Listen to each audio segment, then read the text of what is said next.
Sexist, racist, anti-queer. You won't make us live in fear. Sexist, racist. The Radical Feminist Reading Group is just one facet of Boston's feminist scene. Boston Radical Feminist Reading Group formed sometime around the end of January this year, 2012. A bunch of us decided we wanted to get together and talk about issues that are important to us and read articles and discuss them, just to benefit our general education and have a launching point for further discussions and actions that we might want to take. The hosts of each meeting choose a topic to focus on relating to feminism or social justice. The group reads articles online beforehand, but it's not your traditional book club. The group is a place to discuss societal issues. As a methodology, feminism is defined in many ways. Like me, I consider myself a feminist, and to me that means abolition of the state and building grassroots communities from the ground up and people working together toward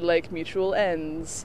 I mean, feminism can mean anything to anyone. It's not just about women, it's definitely about queer people, but it's also about anti-racism.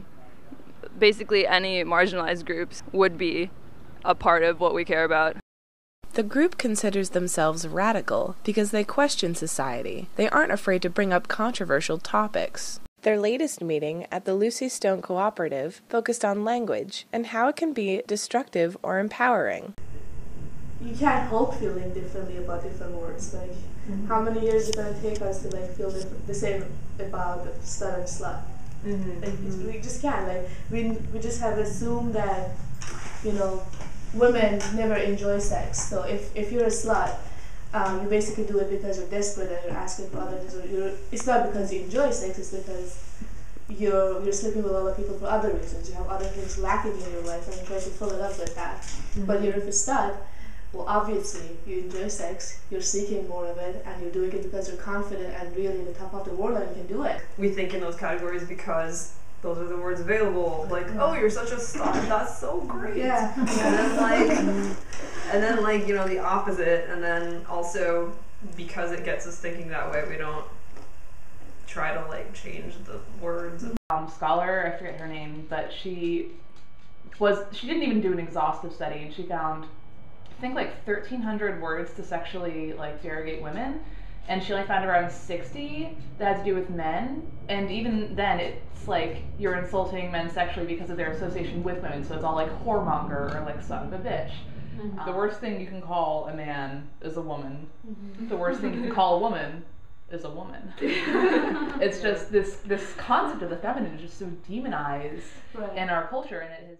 The group analyzes existing social attitudes towards gender to combat a heteronormative mindset.